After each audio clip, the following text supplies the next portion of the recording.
प्रभू येशू ख्रिस्ताच्या नावामध्ये मी पुन्हा एक वार आपल्या सर्वांचं ह्या ठिकाणी आजच्या असणाऱ्या गृह उपासनेमध्ये ह्या ठिकाणी मी स्वागत करत आहे। माझा खात्रीचा विश्वास आहे की आपण सर्वजण आपल्या गृहामध्ये सुरक्षित आहात, सेफ आहात आणि आपण काळजी घेत आहात। जो देव आमच्या संगती आहे, आमच्या सन्निध आहे, तो सर्वसमर्थ देव आमच्या संगती राहणारा आमची काळजी घेत आहे। ज्याप्रमाणे स्तोत्रकर्ता स्तोत्र 23 मध्ये म्हणतो की मृत्यू छायेच्या दरीतून मी जात असलो तरी कसल्याही अनिष्टाला भिणार नाही, कारण तू माझ्याबरोबर आहेस। आणि प्रिय बंधू भगिनींनो, मला सांगायला आवडेल, परमेश्वराच्या नावाला आपण धन्यवाद देऊ की लॉकडाऊन हळूहळू शिथिल होत आहे। कामकाजाला अनेक ठिकाणी सुरुवात होत आहे। जरी उपासना गृह अद्यापही बंद आहेत, तरी ज्या सरकारच्या अंमलाखाली आपण आहोत, ज्या सरकारच्या असणाऱ्या नियमांना धरून आपण चालत आहोत, आपण सरकारचा सन्मान करणार आहोत। आजची भक्ती सुद्धा आपण आपल्या गृहामध्ये किंवा ज्या ठिकाणी तुम्ही आहात त्या ठिकाणी या व्हिडिओच्या माध्यमातून आपण ह्या भक्तीचा आनंद घेणार आहोत। कारण देव आत्मा आहे आणि त्याची उपासना जी आहे, त्याची आराधना जी आहे, ती आम्हाला आत्म्याने आणि खरेपणानं करणं गरजेचं आहे। आणि म्हणून तुम्हाला सर्वांना मी प्रोत्साहन देऊ इच्छितो, तुम्हाला उत्तेजन देऊ इच्छितो की जरी लॉकडाऊन शिथिल होत आहे तरी स्वतःची काळजी घ्या। आपल्यामुळे कोणाला त्रास होणार नाही ह्याची खबरदारी आम्ही स्वतः घेणं गरजेचं आहे। ज्यावेळेस बाहेर जात आहात त्यावेळेस चांगल्या प्रतीचं मास्क लावून जा, हातामध्ये जे हँडग्लोव्ज आहेत ते घाला, सोशल डिस्टन्सिंग जे आहे ते मेंटेन करा आणि अशा प्रकारे जे नियम आहेत त्या नियमांना बगल न देता त्या ठिकाणी या सर्व गोष्टींचं पालन करावं, ही तुम्हाला एक थोडक्यात सूचना आहे किंवा ही विनंती आहे। जी वर्शिप ऑर्डर मी आपल्याला व्हॉट्सअपच्या द्वारे त्या ठिकाणी पाठवलेली आहे आणि ज्या शास्त्र भागाकडे आम्ही लक्ष देणार आहोत, संदेशाकडे जाण्याच्या अगोदर मागच्या प्रभुवारी ज्याप्रमाणे एका विवाहाची घोषणा आम्ही त्या ठिकाणी केलेली होती, आजही संदेशाकडे जाण्याच्या अगोदर आजही लॉकडाऊन असल्यामुळे, उपासना गृह बंद असल्यामुळं जी विवाह घोषणा भक्ती मंदिरामध्ये सर्वांच्या उपस्थितीमध्ये करणं गरजेचं असतं, या सर्व गोष्टींचा विचार करून उपासना मंदिर बंद असल्यामुळं या व्हिडिओच्या माध्यमातून ही विवाह घोषणा करण्यात येत आहे। ही विवाह घोषणा केवळ अलायन्स मराठी चर्चच्या संबंधामध्ये असणारे जे सर्व सभासद आहेत त्यांच्यासाठी ही विवाह घोषणा आहे, जेणेकरून त्यांच्यापर्यंत मंडळीमध्ये असणाऱ्या व्यवस्थापनाची किंवा ॲडमिनिस्ट्रेशनची माहिती त्यांच्यापर्यंत पोहोचावी आणि मंडळीमध्ये सध्या काय कार्य चालू आहे त्याची सुद्धा माहिती आपल्यापर्यंत पोहोचावी, हा त्या पाठीमागचा हेतू आहे। आणि म्हणून ह्या लॉकडाऊनच्या काळामधली ही विवाह घोषणा की जी दुसऱ्यांदा ह्या ठिकाणी होत आहे, ती विवाह घोषणा मी आपल्या समोर मांडत आहे। विवाह घोषणा: परमेश्वर जर घर बांधित नाही तर बांधणाऱ्याचे श्रम व्यर्थ आहेत। परमेश्वर जर नगर रक्षित नाही तर पहारेकऱ्यांचे जागरण व्यर्थ आहे। स्तोत्र 127 आणि त्याचं पहिलं वचन। लॉकडाऊन मधील विवाह घोषणा: विवाह घोषणा करण्यात येते की कुमारी पूनम, स्वर्गीय मिस्टर लक्ष्मण व हेमलता साळवे राहणारे भुसावळ यांची कन्या व चिरंजीव पॉल, मिसेस व स्वर्गीय जोसेफ बनकर राहणारे मुंबई यांचे चिरंजीव यांचा शुभ विवाह दिनांक 23 जुलै गुरुवार ठीक सायंकाळी 5 वाजता अलायन्स मराठी चर्च भुसावळ येथे करण्याचे योजिले आहे, अशी घोषणा करण्यात येत आहे। या विवाहास कोणाची हरकत असल्यास सदर चर्च सभासदाने विवाह घोषणा होण्याच्या आत लेखी पुराव्यासह आपली हरकत पंचांसमोर मांडावी, अशी विनंती करण्यात येत आहे। वरातर्फे मिसेस व मिस्टर जोसेफ बनकर राहणारे मुंबई, वधूतर्फे मिसेस हेमलता साळवे राहणारे भुसावळ गाजवण्याची ही दुसरी वेळ. दिनांक 12/7/2020 गाजवण्याची ही दुसरी वेळ आहे.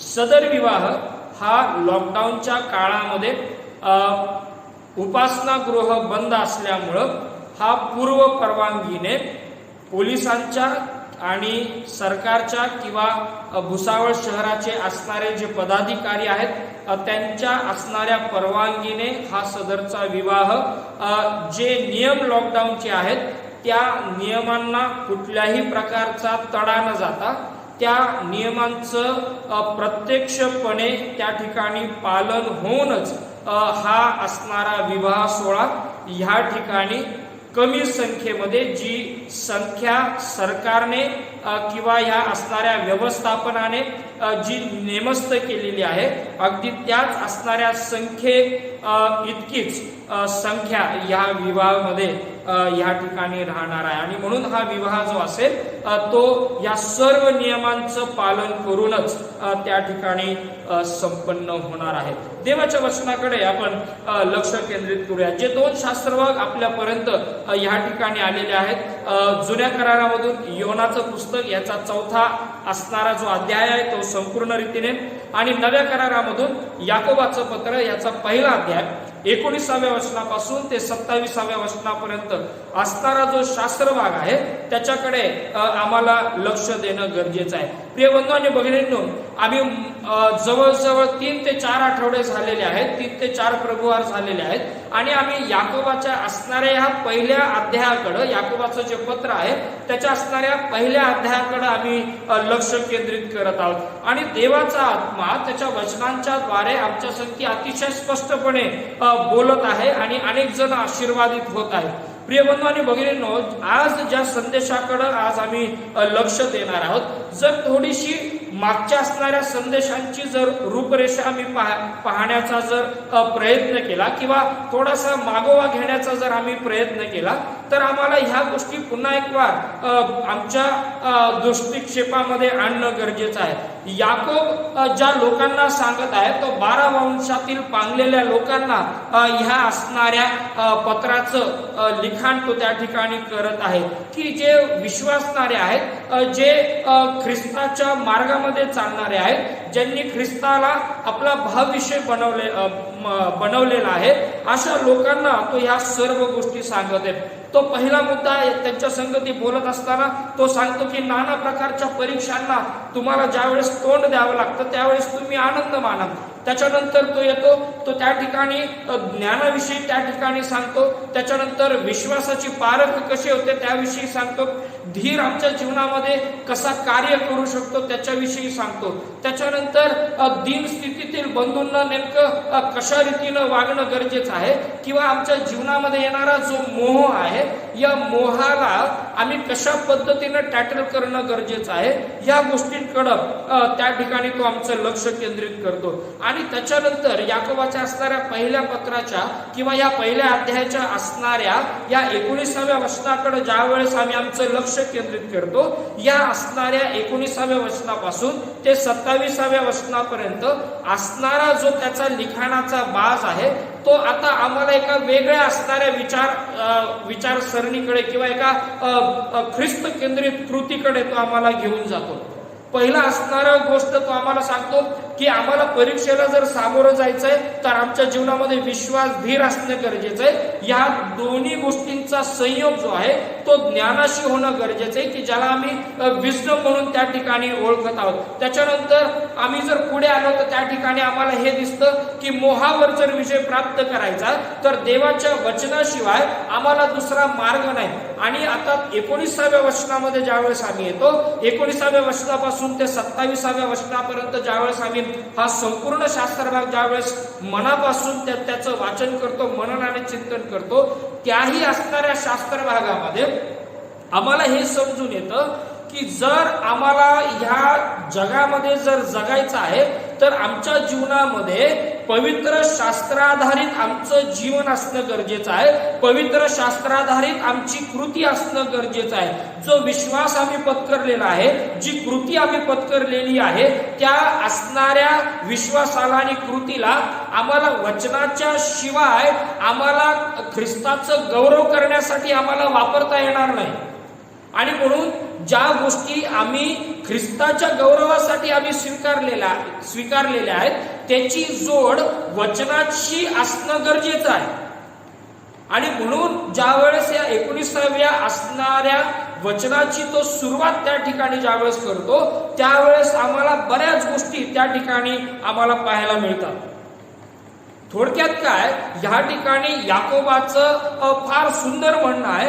तो म्हणतो की या असणाऱ्या वचनाला अपमानित करून अथवा वचनाच्या विरोधामध्ये जाऊन आम्ही ख्रिस्ती विश्वासामध्ये परिपक्व नाही होऊ शकत, आम्ही ख्रिस्ती विश्वास परिधान नाही करू शकत, आम्ही ख्रिस्ती विश्वासाला कृतीमध्ये नाही आणू शकत, जोपर्यंत आम्ही देवानं दिलेल्या वचनाशी संलग्न नाही तोपर्यंत. अनेक वेळेस आमच्या जीवनामध्ये होतं काय प्रिय बंधू आणि भगिनींनो, आम्ही असणाऱ्या ख्रिस्तीत्वाच्या गोष्टी आम्ही आमच्या जीवनामध्ये रुजवण्याचा प्रयत्न करतो, पण हे रुजवत असताना आम्ही हे विसरून जातो की त्याला देवाच्या वचनांची जोड असणं गरजेचं आहे. आमची असणारी कृती ही योग्य आहे की अयोग्य आहे, देवाच्या समक्षतेमध्ये ती चांगली आहे की वाईट आहे, याचं जर पृथक्करण जर करायचं असेल, याचं जर अनालिसिस जर करायचं असेल, तर ते आम्हाला देवाच्या वचनाच्या द्वारे करणं गरजेचं आहे. ते बरोबर आहे की चूक आहे, ते पुण्य आहे की पाप आहे, हे जर बघायचं असेल तर देवाच्या वचनाची असणारी जी टेस्ट ट्यूब आहे, देवाच्या वचनाचा असणारा जो लिटमस पेपर आहे, तो आम्हाला वापरणं गरजेचं आहे. अनेक वेळेस आमची इक्वेशन्स जे आहेत, अनेक वेळेस आमची जी गणित आहेत, ही जगिक मत प्रणालीमध्ये आम्ही ती गणित आम्ही वापरायला सुरुवात करतो. आणि कदाचित आम्हाला असं वाटतं की ह्या जगिक रीतीने आम्ही जर देवाला आनंद देण्याचा जर प्रयत्न केला, तर देव त्या असणाऱ्या जगिक कार्यप्रणालीच्या द्वारे तो आनंदित होऊ शकतो. नाही प्रिय बंधू भगिनींनो, देवाची पद्धत ही देवाच्या वचनाच्या विरोधामध्ये कधीच जात नाही. आणि म्हणून देवाची असणारी जी योजना आहे, देवाची असणारी जी पद्धत आहे, देवाची असणारी जी इच्छा आहे, देवाची असणारे तुमच्या आणि माझ्याविषयी असणाऱ्या ज्या सर्व योजना आहेत, या पवित्र शास्त्राशी संलग्न आहेत. देव पवित्र शास्त्राच्या विरोधामध्ये कधीच बोलत नाही, कारण देव स्वतः वचनाची थोरवी वाढवणारा देव आहे. स्तोत्रसंहिता 138 आणि त्याच्या दुसऱ्या वचनामध्ये जर आम्ही बघितलं तर त्या ठिकाणी म्हटलेलं आहे, त्याने आपल्या संपूर्ण नावापेक्षा आपल्या वचनाची थोरवी वाढवली आहे. आणि म्हणून आम्हाला हे बघणं गरजेचं आहे. याकोबाचं असणारं म्हणणं तेच आहे, जर आम्हाला जगामध्ये जर आम्हाला ख्रिस्तासाठी जर कृती करायची आहे, तर ती पवित्र शास्त्राधारित असणं गरजेचं आहे. लक्षात घ्या मला काय म्हणायचं. आम्ही काही केलं म्हणजे ते देवासाठी केलं असं होत नाही. आम्ही बाहेर काहीतरी करायचं आणि मंदिरामध्ये येऊन किंवा देवाच्या त्या असणाऱ्या सो कॉल्ड समक्षतेमध्ये येऊन आम्ही काहीतरी चांगलं केलं, काहीतरी पुण्य केलं म्हणून देव आनंदितच होईल याची गॅरंटी नाही. जोपर्यंत ते पवित्र शास्त्राशी संलग्न होत नाही, पवित्र शास्त्रामध्ये त्याला दुजोरा दिला जात नाही तोपर्यंत. आणि म्हणून देवाचं वचन हा देवाचा श्वास आहे. देवाची इच्छा ही त्याने त्याच्या देवाच्या वचनाच्या द्वारे आम्हाला प्रकट केलेली आहे. आणि म्हणून ह्याला असामान्य प्रगटीकरण असं म्हटलेलं आहे, याला स्पेशल रेव्हेलेशन म्हटलेलं आहे.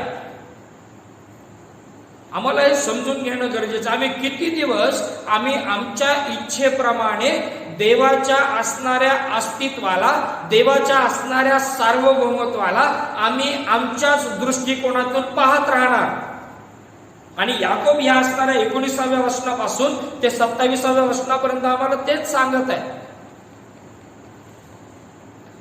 आणि म्हणून 19व्या वचनाची सुरुवात तो अनेक त्या ठिकाणी करतो, माझ्या प्रिय बंधूंनो, तुम्हास हे कळते आता तो जर आम्ही बघितलं दुसऱ्या वचनामध्ये, याकोबाचं पत्र पहिला अध्याय आणि त्याचं असणारं दुसरं वचन जरा बघितलं तर त्या ठिकाणी तो म्हणतो, किंवा तिसऱ्या वचनामध्ये त्या ठिकाणी तो म्हणतो, तुम्हास ठाऊक आहे की. आता 19व्या वचनामध्ये तो म्हणतो, तुम्हास हे कळतं. कारण प्रिय बंधू आणि भगिनींनो, हे नीट समजून घ्या. ज्यावेळेस तो म्हणत आहे माझ्या प्रिय बंधूंनो तुम्हास हे कळते, याचा अर्थ तो अशा लोकांना सांगत आहे की जे ज्ञानाने समृद्ध आहेत. तो अशा लोकांना सांगत आहे की ज्यांच्याकडे ज्ञानाची परिपक्वता आहे. तो अशा लोकांना सांगत आहे की ज्यांना सर्व गोष्टी त्या ठिकाणी कळत आहेत. तो अशा लोकांना सांगत आहे की ज्यांना सर्व गोष्टी समजत आहेत. तो त्यांना सांगत आहे. आणि म्हणून याकोब अशा लोकांना सांगत आहे की ज्यांना कळत आहे तो काय सांगतो, त्यांना कळत आहे तो काय सांगत आहे, त्यांना समजत आहे तो काय सांगत आहे. याकोब उगीच त्या लोकांच्या समोर, त्या पांगलेल्या लोकांच्या समोर किंवा या पत्राच्या द्वारे तो हवेत काहीतरी विनाकारण गोळीबार करत नाहीये. तो जे सांगतो ते ऑथेंटिक सांगत आहे. तो जे सांगतो ते देवाच्या वचनाला संलग्न होऊन तो सांगत आहे.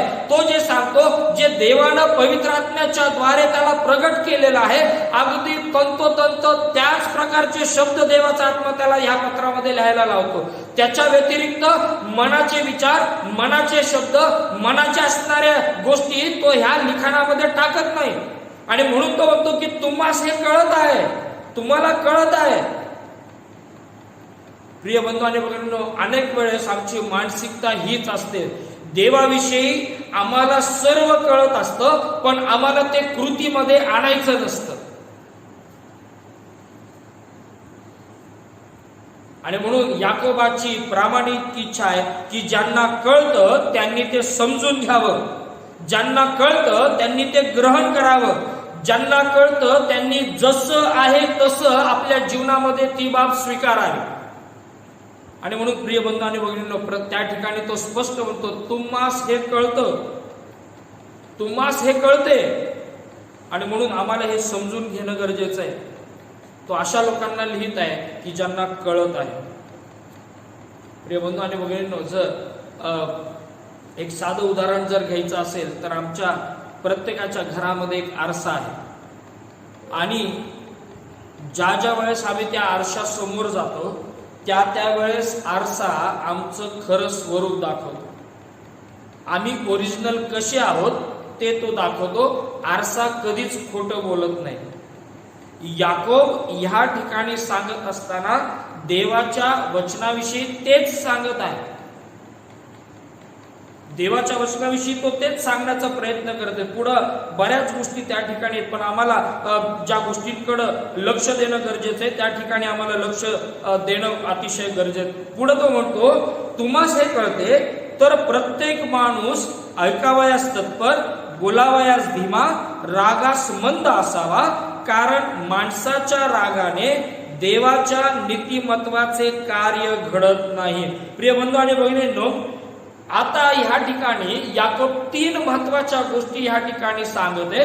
जणू काय हे 3 असणाऱ्या ज्या महत्वाच्या बाबी आहेत ह्या तो ख्रिस्ती जीवनाच्या असणारे 3 प्रवेशद्वार जणू काय तो या विश्वासणाऱ्यांच्या समोर त्या ठिकाणी ठेवत आहे, जिथं देवापासून त्यांच्या असणाऱ्या सार्वभौमत्वापासून दूर जाण्याचे चान्सेस अतिशय कमी आहेत. जर ह्या 3 बाबी जर आमच्या जीवनामध्ये असतील, प्रत्येक मनुष्याच्या जीवनामध्ये ह्या 3 गोष्टींचा जर उपयोग त्याने देवाच्या वचनाशी संलग्न राहून जर केला तर आमचे देवापासून दूर जाण्याचे चान्सेस फार कमी आहेत, याकोब ह्या ठिकाणी सांगत आहे.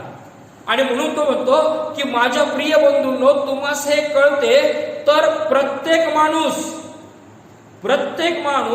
ऐकावयास तत्पर. नीट लक्षात घ्या, पहिली गोष्ट तो सांगतो, तो प्रत्येक माणूस हा ऐकावयास तत्पर असावा, दुसरी महत्वाची गोष्ट बोलावयास धीमा असावा आणि तिसरी महत्वाची गोष्ट रागास मंद असावा. आज आम्ही केवळ एका गोष्टीकडे, या एका असणाऱ्या फॅक्टरकडे लक्ष देणार आहोत आणि ते फॅक्टर आहे ऐकावयास तत्पर असणं. प्रिय बंधू आणि भगिनींनो, सांगायला मला तुम्हाला ही गोष्ट महत्वाची आहे. बिब्लिकल पॅटर्न जो ऐकण्याचा आहे तो पॅटर्न पवित्र शास्त्रामध्ये फार वेगळ्या पद्धतीने सांगितला आहे. ऐकण्याचं स्टँडर्ड, बोलण्याचं स्टँडर्ड आणि राग जो आहे त्याचं स्टँडर्ड पवित्र शास्त्रामध्ये फार वेगळं सांगितलेलं आहे. पण जग आम्हाला या तीन गोष्टींचं जे स्टँडर्ड आहे, या तीन गोष्टींचं स्टँडर्ड आम्हाला फार वेगळं देतं आणि विचित्र देतं. पवित्र शास्त्र आम्हाला सांगतं की ऐकावयास तत्पर असणं गरजेचं आहे, बोलावयास धीमा असणं गरजेचं आहे आणि रागास मंद असणं गरजेचं आहे, की जे बिब्लिकल स्टँडर्ड सर्वसमर्थ परमेश्वराने त्याच्या आत्म्याच्या करवी ह्या ठिकाणी याकोबाच्या करवी आम्हाला ते दिलं आणि ते फिक्स्ड आहे, ते न बदलणार आहे. देवाचं वचन आम्हाला सांगतं की आम्ही ऐकावयास तत्पर असणं गरजेचं आहे, आम्ही बोलावयास धीमा असणं गरजेचं आहे आणि रागास मंद असणं गरजेचं आहे. आमची गाडी उलटी पळते, आमची गाडी उलटी पळते. आमची गाडी कशी पळते? आम्ही ऐकण्यास मंद आहोत, आम्ही बोलण्यास उतावळे आहोत आणि आम्ही रागास फार तत्पर आहोत. ही जगाने आमच्या समोर ठेवलेली वास्तविकता आहे आणि आज त्या वास्तविकतेमध्ये आम्ही प्रत्येक जण जगत आहोत. आम्हाला लवकर राग येतो. ज्या वेळेस एखादा दुःख घेऊन ज्यावेळेस आमच्याकडे येतो त्यावेळेस आमचे कान बधीर होतात त्यांचं दुःख ऐकण्यासाठी. दुसऱ्यांचं म्हणणं ऐकण्याच्या ऐवजी आम्ही आमचंच बोलवचन गोष्टी त्या ठिकाणी सुरू करतो. प्रत्येकाची इच्छा आहे की दुसऱ्यानं आमच्या संगती बोलण्याच्या ऐवजी आम्ही त्यांच्या संगती बोलावं. वास्तविक पाहता देवाचं वचन आम्हाला सांगतं की तू बोलण्यास धीमा असणं गरजेचं आहे. पण आमची असणारी गाडी ही सर्व उलटी पालटी पळते, कारण आमच्यावर जगाचं स्टँडर्ड हवी आहे, आमच्यावर बायबलचं पवित्र शास्त्राचं स्टँडर्ड हवी नाहीये. पवित्र शास्त्र आम्हाला सांगतं की आम्ही ऐकण्यास तत्पर असावं. पवित्र शास्त्र आम्हाला सांगतं आम्ही बोलण्यास धीमा असावं. पवित्र शास्त्र सांगतं आम्ही रागास मंद असावं. पण आमची गाडी उलटी पळते. आम्ही ऐकण्यास मंद आहोत, आम्ही बोलण्यास उतावळे आहोत आणि आम्ही रागास तत्पर आहोत.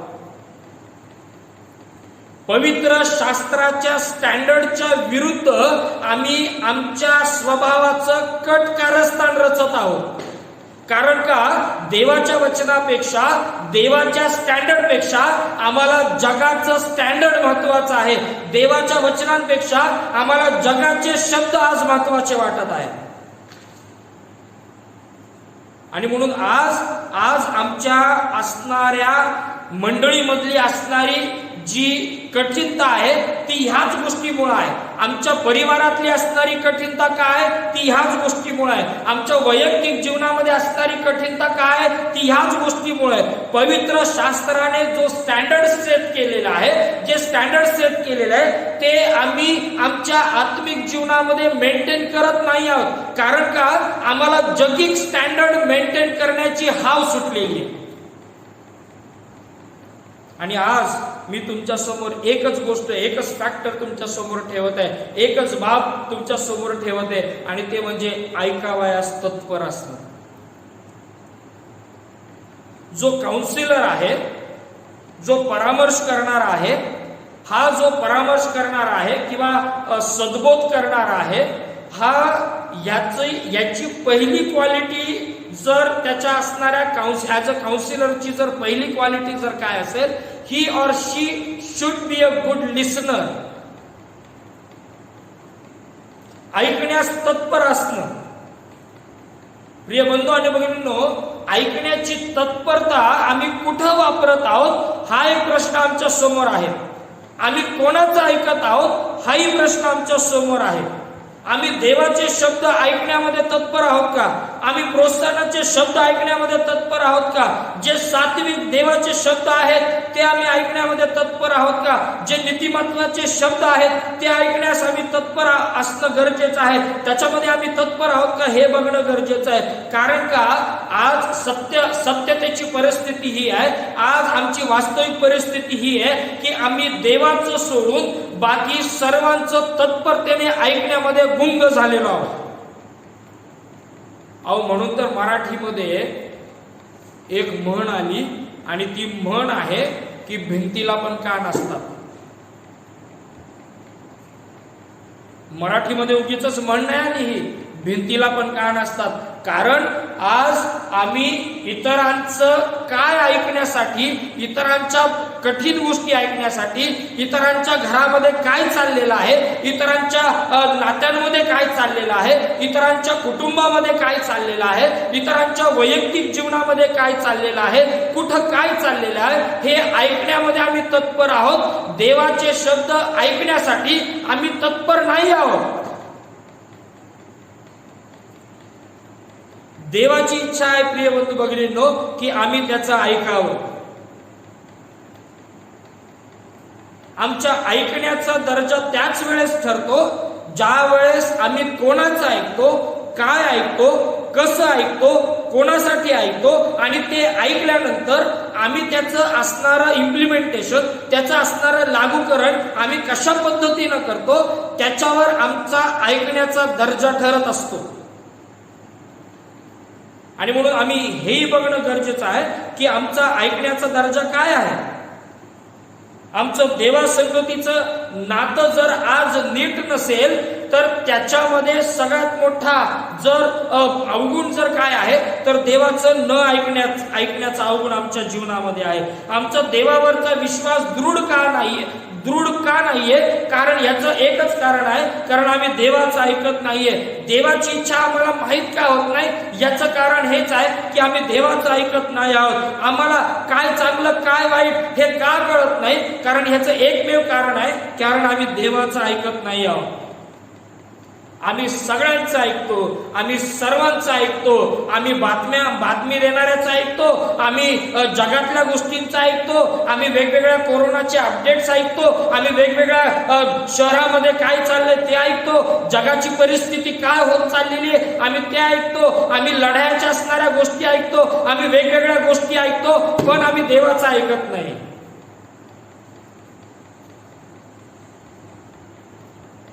देवाचं सोडून आम्ही सर्व काही ऐकत आहोत. प्रिय बंधू आणि भगिनींनो, देवाची प्रामाणिक इच्छा आहे. देवाचं वचन सुद्धा आम्हाला सांगतं की आम्ही देवाचं ऐकावं. रोमकरास पत्राचा 10वा अध्याय जर आम्ही काढला आणि त्याच्या 17व्या वचनामध्ये जर बघितलं तर त्या ठिकाणी म्हटलेलं आहे की विश्वास वार्तेनं आणि वार्ता देवाच्या वचनाच्या द्वारे होते. इंग्लिशमध्ये किंवा NIV व्हर्जन मध्ये जर आम्ही आलो आणि NIV व्हर्जनचा जर आम्ही अभ्यास केला आणि रोमकरास पत्र 10वा अध्याय आणि 17व्या वचनाकडे जर आम्ही लक्ष दिलं तर त्या ठिकाणी म्हटलेलं आहे faith comes hearing the word of the Lord. आम्ही जोपर्यंत देवाचं वचन ऐकत नाही तोपर्यंत आमच्या जीवनामध्ये विश्वास येत नाही. प्रिय बंधू आणि भगिनींनो, देवाचा विश्वास जर ग्रहण करायचा आहे तर आम्हाला देवाचं ऐकणं गरजेचं आहे. एवढंच केवळ नाही, जुन्या करारामध्ये जर तुम्ही पहिले शमूएल ह्याचा असणारा 15वा अध्याय आणि त्याचं 22वा वचन जर आम्ही काढलं तर त्या ठिकाणी लिहिणारा लेखक हा त्या ठिकाणी फार सुंदर रीतीने एक गोष्ट त्या ठिकाणी तो सांगतो. ज्या वेळेस शौलानं आज्ञाभंग केला आणि आज्ञाभंग केल्यानंतर ज्या गोष्टी त्याला करायच्या नव्हत्या त्याला सांगितलं होतं की त्या करणं त्या ठिकाणी गरजेचं नाहीये. आणि असं केल्यानंतर सुद्धा शमूएल त्या ठिकाणी त्याला स्पष्टपणे काही गोष्टी बोलतो. पहिले शमूएल याचा 15वा अध्याय आणि त्याचं 21वा वचन आणि 22वा वचन त्या ठिकाणी जर वाचलं तर आम्हाला त्या ठिकाणी दिसून येतं. त्या ठिकाणी म्हटले पण ज्या लुटीचा नाश करावयाचा होता तीतून लोकांनी उत्तम उत्तम वस्तू म्हणजे मेंढरे व गुरे ही तुझा देव परमेश्वर ह्यास गिलगाल येथे यज्ञ करण्यासाठी राखून ठेवली आहे. तेव्हा शमूएल म्हणाला, परमेश्वराचा शब्द पाळिल्याने जसा त्याला संतोष होतो तसा होमांनी व यज्ञांनी होतो काय? पहा यज्ञापेक्षा आज्ञा पाळणे बरे, एडक्याच्या वपेपेक्षा वचन ऐकणे बरे. देव कशामध्ये इंटरेस्टेड आहे? सेवक काय सांगण्यामध्ये इंटरेस्टेड आहे? की देवाचं वचन ऐकणं. देव त्याचे शब्द आम्हाला सांगण्यासाठी आतुर आहे. प्रश्न हा आहे की काय आम्ही देवाचं वचन, देवाचे शब्द ऐकण्यासाठी आमची तत्परता दाखवत आहोत का? प्रिय बंधू आणि भगिनींनो, आम्ही नाही त्या गोष्टी ऐकण्यासाठी आमची तत्परता दाखवत आहोत. प्रिय बंधू आणि भगिनींनो, आम्हाला अजून शमूएलाच्या जीवनामध्ये दिसतं. शमूएल त्या ठिकाणी स्पष्टपणे म्हणतो की अशा यज्ञांनी आणि अर्पणांनी त्या ठिकाणी देव संतोष त्याला मिळणार आहे का?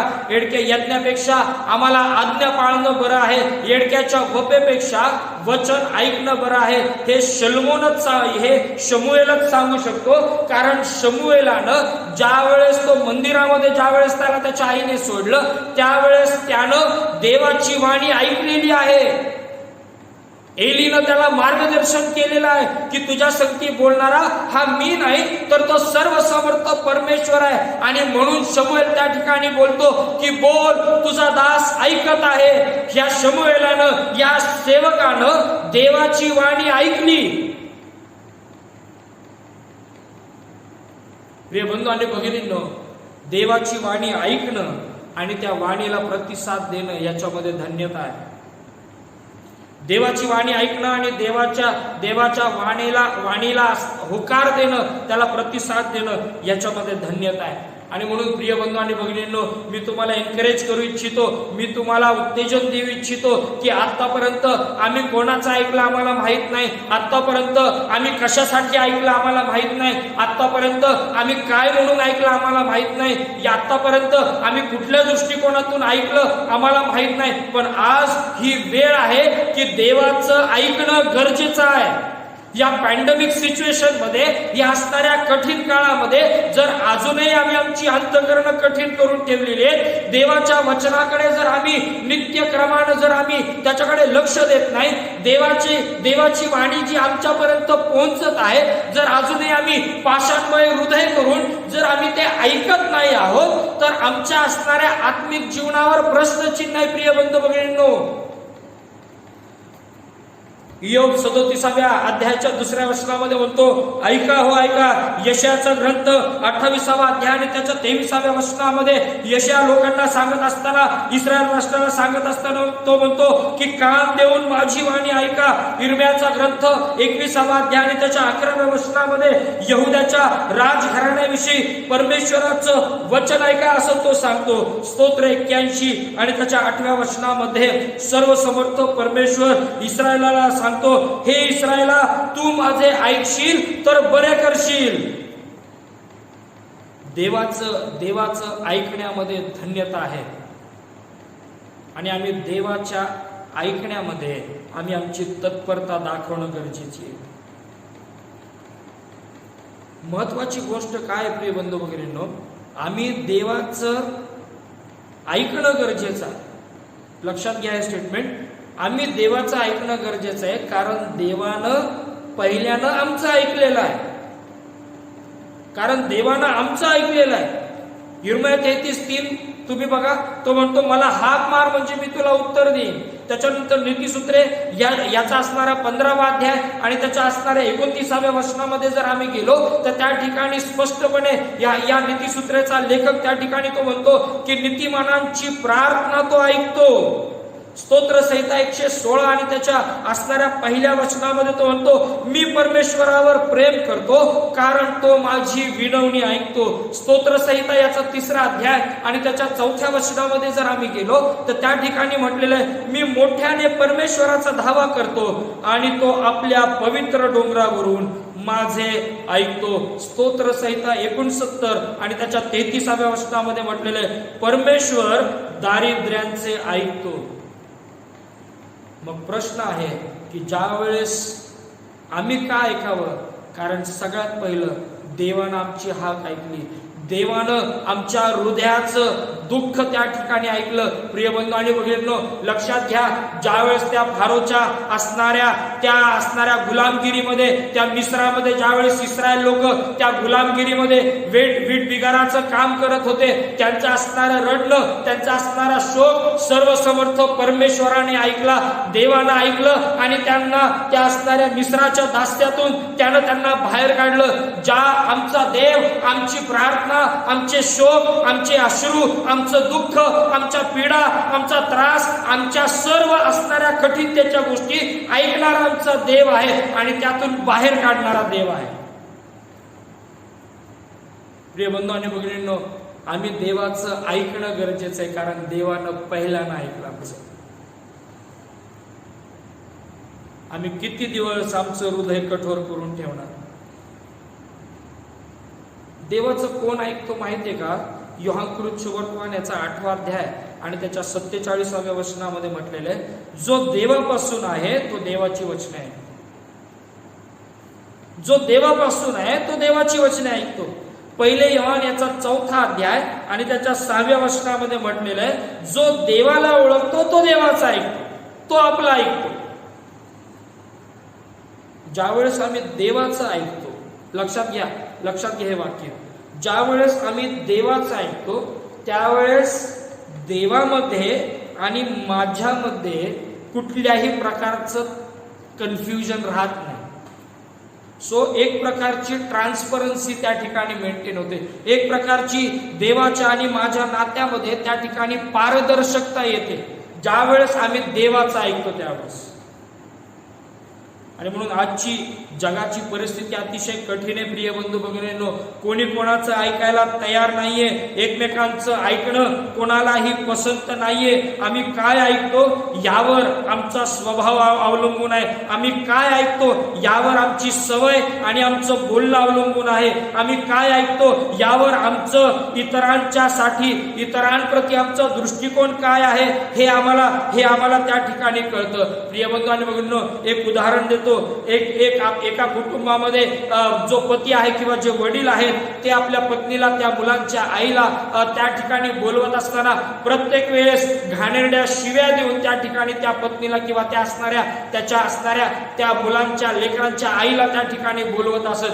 कधीच त्यांनी त्यांच्या पत्नीला चांगल्या नावाने किंवा चांगल्या एका विशेषणाने कधीच ह्या माणसानं त्या आपल्या पत्नीला त्या ठिकाणी बोलवलं नाही, तर त्याने शिव्या देऊनच बोलवलं. कालांतराने ही मुलंही मोठी झाली आणि या मुलांनी सुद्धा आपल्या आईला बोलवायचं जर कसं सुरू केलं तर ते शिव्या देऊनच.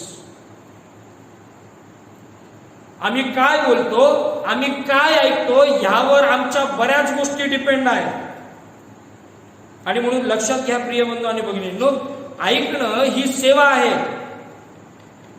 ऐकणं याच्यामध्ये पेशन्स असणं गरजेचं आहे. ऐकण्यामध्ये आमच्या असणारे योग्य गोष्टीसाठी आम्ही तत्पर असणं गरजेचं आहे. आणि म्हणून धीरानं ऐकणं गरजेचं आहे. आणि ऐकणं ही सेवा आहे. आज जगाची, कुटुंबाची परिस्थिती इतकी भयानक आहे की आज आई वडिलांचं लेकरं ऐकत नाहीये, लेकरांचं आई वडील ऐकत नाहीये, शिक्षक विद्यार्थ्यांचं ऐकत नाहीत आणि विद्यार्थी शिक्षकांचं ऐकत नाहीत, मंडळी देवाचं ऐकत नाही तर जगाचं ऐकत आहे. अनेक सेवा जगिक रीतीने चालत आहेत. का? याचं कारण आहे की आम्ही देवापेक्षा जगाचं ऐकण्यामध्ये आम्ही गुंग झालेलो आहोत.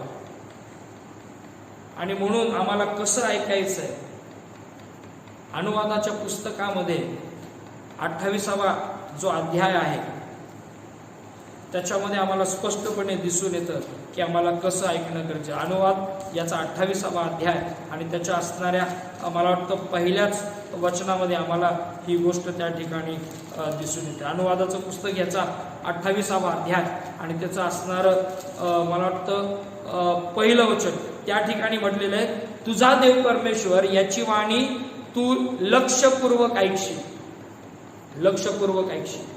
आणि ह्या ज्या सर्व आज्ञा आज मी तुला सांगतो त्या काळजीपूर्वक पाळशील. ऐकशील, लक्षपूर्वक ऐकशील आणि काळजीपूर्वक पाळशील तर तुझा देव परमेश्वर पृथ्वीवरील सर्व राष्ट्रांपेक्षा तुला उच्च करील. दुसऱ्या वचनामध्ये म्हटलेलं आहे, तू आपला देव परमेश्वर याची वाणी ऐकशील तर हे सर्व आशीर्वाद तुझ्याकडे धावत येतील. लक्षपूर्वक ऐकणं आणि काळजीपूर्वक पाळणं. आणि म्हणून ज्यावेळेस आम्ही प्रगटीकरणाच्या त्या असणाऱ्या 7 मंडळांकडे ज्यावेळेस आम्ही लक्ष केंद्रित करतो त्यावेळेस प्रिय बंधू आणि भगिनींनो, त्या ठिकाणी स्पष्टपणे आम्हाला देवाचा आत्मा मंडळास म्हणत असताना त्या ठिकाणी म्हटलेले, ज्याला कान आहे तो ऐको, ज्याला कान आहे तो ऐको. शेवटचं उदाहरण सांगतो आणि मग मी या ठिकाणी बंद करेन. लूक वर्तमान याचा 16वा अध्याय जर आम्ही काढला तर या लूक वर्तमानाच्या 16व्या अध्यायामध्ये या ठिकाणी श्रीमंत मनुष्य आणि दरिद्री लाजार याचा एक घटना त्या ठिकाणी सांगितलेली आहे. आणि त्या ठिकाणी त्या घटनेमध्ये आम्हाला ही घटना माहिती की श्रीमंत मनुष्य जो आहे तो मरतो आणि एका ठिकाणी जातो, जो दरिद्री जो आहे तो त्या ठिकाणी मरतो आणि अब्राहमाच्या उराशी जातो. आणि हा वृत्तांत सर्व होत असताना त्या ठिकाणी जर आम्ही 27व्या वचनापासून म्हणजे लूक वर्तमान याचा असणारा 16वा अध्याय आणि त्याच्या 27व्या वचनापासून त्या ठिकाणी बघितलं, त्या ठिकाणी म्हटलेलं, मग तो म्हणाला, तर बापा मी विनंती करतो त्याला माझ्या बापाच्या घरी पाठव, कारण मला 5 भाऊ आहेत, त्यांनी तरी ह्या यातनेच्या स्थळी येऊ नये म्हणून त्याने त्यास इकडची साक्ष द्यावी. पण अब्राहमाने त्याला म्हटले, त्यांच्या जवळ मोशे व संदेष्टे आहेत, त्यांचे त्यांनी ऐकावे. त्यांच्याकडे संदेष्टे आहेत, त्यांच्याजवळ मोशे व संदेष्टे आहेत, त्यांचे त्यांनी ऐकावे. प्रिय बंधू आणि भगिनींनो, ह्या असणाऱ्या सर्व कठीणतेमध्ये एक गोष्ट कळणं गरजेची आहे आणि ती म्हणजे की जोपर्यंत आम्ही जिवंत आहे तोपर्यंतच आम्ही देवाचं ऐकू शकतो. जोपर्यंत आम्ही जिवंत आहे तोपर्यंतच आम्ही देवाची वाणी लक्षपूर्वक ऐकू शकतो. आमची ऐकण्याची तत्परता आमचं डेस्टिनेशन फिक्स करते. आमची ऐकण्याची तत्परता आम्ही कुठे जाणार हे फिक्स करते. आणि म्हणून प्रिय बंधू भगिनींनो, जर आम्ही आत्ताच्या काळात सुद्धा जर आम्ही ऐकत नाही, काही असे लोक आहेत की जे शेवटच्या घटकेमध्ये आलेले आहेत आणि ते म्हणालेले आहेत की आम्ही जर देवाचं ऐकलं असतं तर बरं झालं असतं, देवाचं ऐकलं असतं तर बरं झालं असतं, कारण जगाने आम्हाला जे ऐकवलं ते आम्हाला नाशाकडे घेऊन गेलं. देवानं जे आम्हाला ऐकवलं, जे आम्ही देवाचं ऐकलं ते आम्हाला स्वर्गीय जीवनाचं वाटेकरी त्यांनी करून ठेवलं.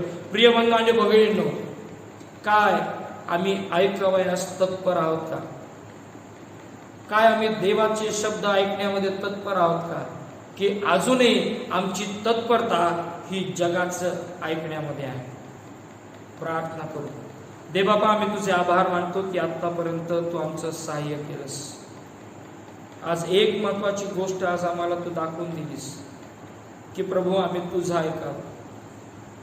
किती दिवस आम्ही जगिक गोष्टी ऐकत राहणार, किती दिवस आम्ही कठीणतेच्या गोष्टी ऐकत राहणार. कोणीतरी प्रभू आमच्याकडे दुःख घेऊन येतं, आम्ही त्यांचं ऐकावं. कोणीतरी आपली निराशा घेऊन आमच्याकडे येतं, प्रभू आम्ही त्यांचं ऐकावं. प्रभू आम्ही धन्यवाद देतो की प्रभू तुझं वचन ऐकत असताना तू आम्हाला आशीर्वादित करतोस. तुझ्या वचनाकडे लक्ष केंद्रित करत असताना तुझ्या वचनाचं गुज प्रभू तू आम्हाला क्षणोक्षणी आणि पदोपदी प्रगट करतोस. जिवंत देव बाबा, आम्ही विशेष करून तुझे आभार मानतो. विशेष करून प्रभू या भक्तीची समाप्ती करत असताना जे जे तुझं वचन ऐकत आहेत त्या प्रत्येकाला येशूच्या नावामध्ये आशीर्वादित तू कर. प्रत्येकाच्या अंतःकरणामध्ये प्रभू या वचनाची टोचणी लागू दे दे बाबा. यासाठी की प्रभू आम्ही आत्ता तरी ठरवावं की आम्ही कोणाचं ऐकावं, आम्ही जगाचं ऐकावं की आम्ही देवाचं ऐकावं. आणि प्रभू तुझे शब्द ऐकण्यामध्ये धन्यता आहे. जिवंत देव बापा, आम्ही आमच्या मंडळीमध्ये सर्व लहान थोर व्यक्तींसाठी प्रार्थना करतो. प्रत्येकाला येशूच्या नावामध्ये आशीर्वादित कर.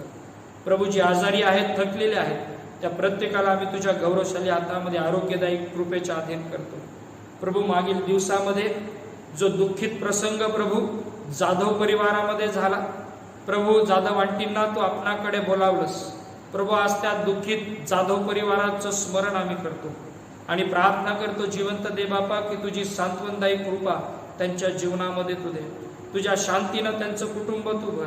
जी पोकळी निर्माण झालेली तुझ्या शांतीनं, तुझ्या समुक्षतेनं भरून तू काढ. आणि प्रभू तुझ्या नावाचं गौरव करून घे. ज्यांनी ज्यांनी आपली दान परमेश्वरा तुला अर्पण केलेली आहे, ज्यांनी आपले दशमांश प्रभूजी तुझ्या भांडारामध्ये टाकलेले आहेत, त्या प्रत्येकाला प्रभूजी येशूच्या नावामध्ये आशीर्वादित तू कर. ज्यांनी उपकार स्तुती केलेली आहे त्या प्रत्येकाला येशूच्या नावामध्ये आशीर्वादित तू कर. आजची भक्ती आशीर्वादाची केलीच दे बापा. आम्ही सर्व मान, महिमा, गौरव, आदर आणि सन्मान दे बापा आम्ही तुला देतो. आत्तापर्यंत सहाय्य केलंस, इथून पुढे सहाय्य तू कर. या असणाऱ्या कठीण काळामधून आम्ही जात आहोत प्रभूजी. कोविड-19 मधून आम्ही जात असताना देवबापा आम्ही तुझ्याकडे नम्रतेची याचना करतो. प्रभू आम्ही पोलीस दलासाठी medical staff, Prabhuji paramedical staff आहे, वेगवेगळ्या प्रकारचे लोक आहेत प्रभू, पदाधिकारी, त्या प्रत्येकाला येशूच्या नावामध्ये तुझ्या हातामध्ये समर्पित करतो.